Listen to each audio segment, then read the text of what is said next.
ಮನೆಗಿದ್ರೆ ಎಂಟ್ರ ಮಕ್ಕಳ ಕಾಟಿ ಅದಕ್ಕೆ ಹೋಗ್ ಬಂದೇನೆ.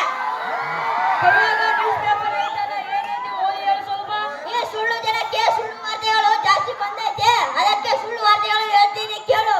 ಸುಳ್ಳು ವಾರ್ತೆಗಳನ್ನು ಓದಿದಿರುವರು ಸತ್ಯ ಹರಿಶ್ಚಂದ್ರನ ಮೊಮ್ಮಗ. ಈಗ ತಾನೇ ಬಂದ ಸುದ್ದಿ, ಮುಂದೆ ಕೇಳೋರಿಗೆಲ್ಲ ಬುದ್ಧಿ. ಕಾಲೇಜು ಕಲಿಯಲು ಹೋದ ನಾರಿ 3 ದಿನಕ್ಕೆ ಗೋವಾ ಕಡೆ ಪರಾರಿ. ನಿಂದೇನೈತೆ ಓದ್ಲೆ ಗುಂಡ. KSRTC bus free free free. ಹೆಂಡತಿಯನ್ನು ಕಳೆದುಕೊಂಡ ಗಂಡ ಮುಖ್ಯಮಂತ್ರಿ ಸಿದ್ದರಾಮಯ್ಯ ಮನೆಗೆ ನುಗ್ಗಿ ಹೆಂಡತಿಯನ್ನು ಕಳೆದುಕೊಂಡ ಕಳಕಳಿಯ ಮಾನವಿ. ನಿಂದೇನೈತೆ ಓದ್ಲೆ ಮಚ್ಚ. ಗಂಡ ಹೇಳಿದಂತೆ ಕೇಳುತ್ತಿದ್ದ ಹೆಂಡತಿಯರು ಗೃಹಲಕ್ಷ್ಮಿ ಬಂದ ಮೇಲೆ ಗಂಡನ ಮೇಲೆ ಯುದ್ಧ ಸವಾರಿ. ನಿಂದೇನೈತೆ ಓದ್ಲೆ ಮಚ್ಚ. ನಿನ್ನ ಏನೈತಿ ಹೇಳ ಸ್ವಲ್ಪ.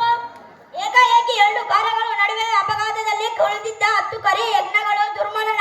ಸ್ವಾತಂತ್ರ್ಯ ಸಿಕ್ಕಿದೆ ಎಂದು ರಾತ್ರಿ 12 ಗಂಟೆಗೆ ಬ್ಯೂಟಿ ಪಾರ್ಲರ್ ಹೋಗುತ್ತಿದ್ದ 3 ಜನ ಮಹಿಳೆಯರು ಮೇಲೆ ಕರಿ ಚಿಂಪಂಜಿ ದಾಳಿ. ನಿಂದೇನೈತೆ ಓದ್ಲೆ ಮಚ್ಚ. ಸರ್ಕಾರಿ ಶಾಲೆಗಳಲ್ಲಿ ಸೈಕಲ್ ಬದಲು ಸ್ಕೂಟರ್, ಹೀರೋ ಹೋಂಡಾ, ಬುಲೆಟ್ ನೀಡಬೇಕೆಂದು ವಿಶೇಷ ವರದಿಗಾರರು ವರದಿಸಿದ್ದಾರೆ. ನಿಂದೇನೈತೆ ಓದ್ಲೆ ಮಚ್ಚ. ನಿನ್ನೆ ಹೆಣ್ಣು ಮಕ್ಕಳನ್ನು ದೊಡ್ಡ ಕಾಲುವೆಗೆ ಬಟ್ಟೆ ಒಗಿಲಕ್ಕೆ ಹೋದಾಗ ಕಲ್ಲಿನ ಸಲುವಾಗಿ ಹೊಡೆದಾಟವಾಗಿ ಹೆಣ್ಣು ಮಕ್ಕಳನ್ನು ಮತ್ತು ಕಲ್ಲನ್ನು ಪೊಲೀಸರು ತಮ್ಮ ವಶಕ್ಕೆ ತೆಗೆದುಕೊಂಡು ನಂತರ ಹೆಣ್ಣು ಮಕ್ಕಳನ್ನು ಜಾಮೀನು ಮೇಲೆ ಬಿಡಲಾಯಿತು. ಆದರೆ ಕಲ್ಲನ್ನು ಇನ್ನೂ ಬಿಟ್ಟಲಿಲ್ಲ. ಯಾ ಕಲ್ಲನ್ನು ಬಿಡಿಸಿಕೊಂಡು ಬರಬೇಕೆಂದು ವಿಶೇಷ ವರದಿಗಾರರು ತಿಳಿಸಿದ್ದಾರೆ. ನಿನ್ನೇನೈತೆ ಓದ್ಲೆ ಮಚ್ಚ. ಯುಗಾದಿ ಹತ್ತಿರಕ್ಕೆ ಬಂದಂತೆ ಸಿದ್ದರಾಮಯ್ಯ ಭಾಗ್ಯಗಳ ಸುರಿಮಳೆಯನ್ನೇ ಸುರಿಸಿದ್ದಾರೆ. ಹೊಸದಾಗಿ ಮದುವೆ ಆದವರಿಗೆ ತೊಟ್ಟಿಲು ಭಾಗ್ಯ,